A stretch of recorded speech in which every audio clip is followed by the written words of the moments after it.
good morning everyone. It is Friday the 19th of February and today I'm delighted to be in Coventry, not in Gateshead this morning, in Coventry, where I've been joined by Elisabeth Ring, the subject leader from OCR for Business and Economics.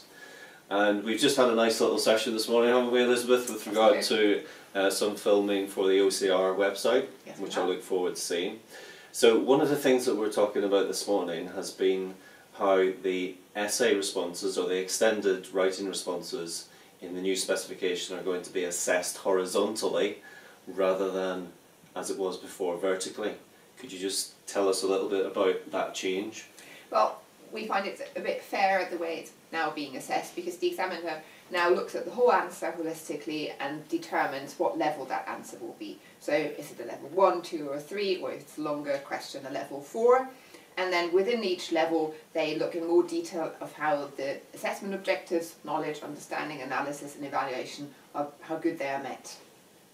Okay, and we were talking in this morning, you gave me an example of a response which was level 3 good, and it was judged to be level 3 holistically, and it would get top mark band if it was good in evaluation, analysis and the knowledge section. If that was all good, they would get top mark for that. So what if it was only good in one of those areas and reasonable in the other two? Well, in that example, the range was between 11 and 15 marks. So if, for example, the evaluation wasn't good but only reasonable, you wouldn't get, obviously, the 15 marks, but anything between 11 and 14, depending on how well you've covered the analysis or how good your diagrams were, for example. Okay, right. And my students have been working quite a lot lately practicing essay responses. And could you give them any good advice and guidance as to how they might best approach the essay response in the June exams? Well, I always say it's not the quantity, it's the quality. So we don't expect pages and pages of words. It's really be neat, be concise, don't say anything superfluous. Make sure you really answer the question, and the obvious bit is the analysis, where you can really get marks or lose marks. So make sure you have a neat analysis, meaning every little step of that reasoning chain, make sure you say it. If you've got diagrams, label them correctly and really talk about your diagrams. Talk about what they represent, what they show. If there's a movement in one of the curves, talk about it. Don't just throw them there and think, well, they speak for themselves. They don't. Yes. So that's the main advice. Make sure you've got a really nice and neat analysis with the correctly labelled diagrams, and then when it comes to the evaluation, it's this making sure you've got this two-sided argument, this it depends what economics is all about. And is it the case that in the evaluation, do they have to sort of do on the one hand and then explain, on the other hand explain, and then come to an overall reasoned conclusion to finish? Yeah, it depends a little bit on the question, what the question is asking for. So in the evaluation you really have to go back to what the original question has asked you to do. If it asks for a two-sided approach, that is what you would do. But so read the question carefully, because that's not always the case. Yeah, so it might be that you have not two sides of an argument, but you say this is a good solution for example, market failure, but it depends on all those factors if it really works. Okay. And would it be the case that you would always expect to see diagrams in the essay response? No, they explicitly tell you in the question whether we expect them to get the full marks, but even if it doesn't ask you explicitly to use diagrams, if you feel it helps your analysis, I would always recommend use the diagrams. Okay.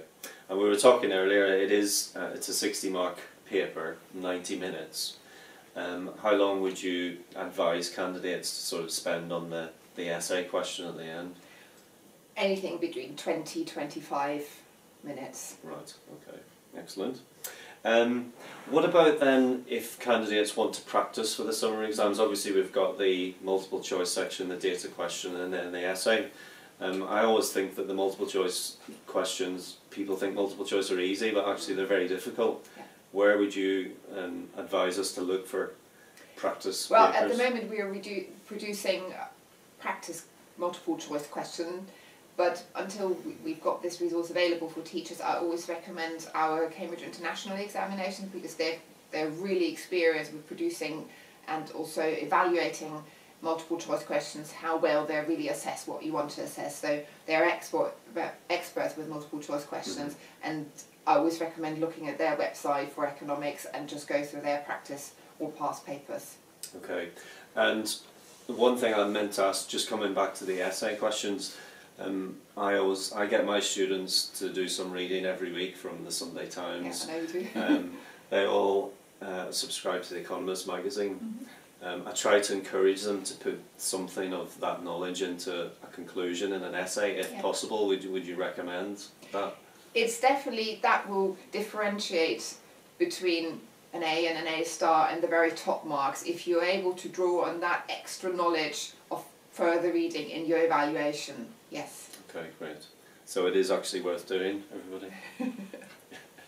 Okay, and just one final thing then. Could you maybe just say a little bit about how the directive words, as I call them, or the command words, how has that all changed?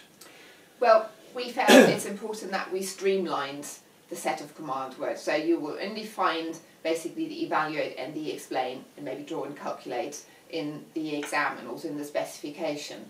And the main point to bear in mind is if it says evaluate in the specification, this assumes all the lower level command words up to that level. So if we say you should be able to evaluate that topic, that assumes obviously you've got sound knowledge and understanding, you're able to apply that knowledge, you're able to analyse all the processes in place, and then you're able to evaluate it. So that's the highest order skill, that assumes you have all the other skills as well. Okay. And then just lastly, you may not remember, but when you came to school in September 2015, one of the things that we're trying to do is to increase the proportion of students getting the A stars. Is there anything that really differentiates the A, the good A, from the A star paper?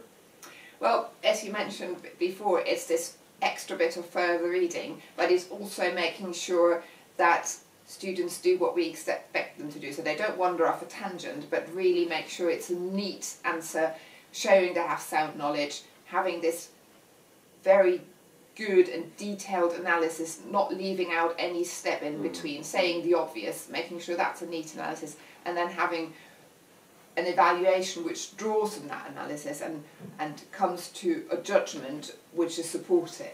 Right, okay. Right, well that's great, Elisabeth. Thank you very much for allowing me to do this little interview today.